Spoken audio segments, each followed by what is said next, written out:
ప్రభువా నీలో జీవించుట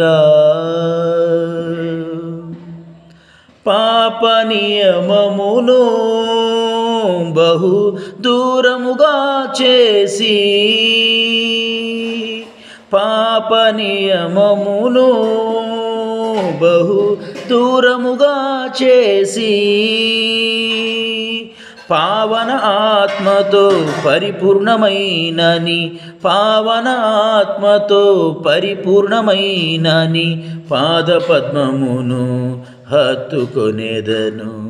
పాదపద్మమును హత్తుకొనేదను ప్రభువా నీలో జీవించుట ప్రభువా నీలో జీవించుట కృపా బాహుళ్యమే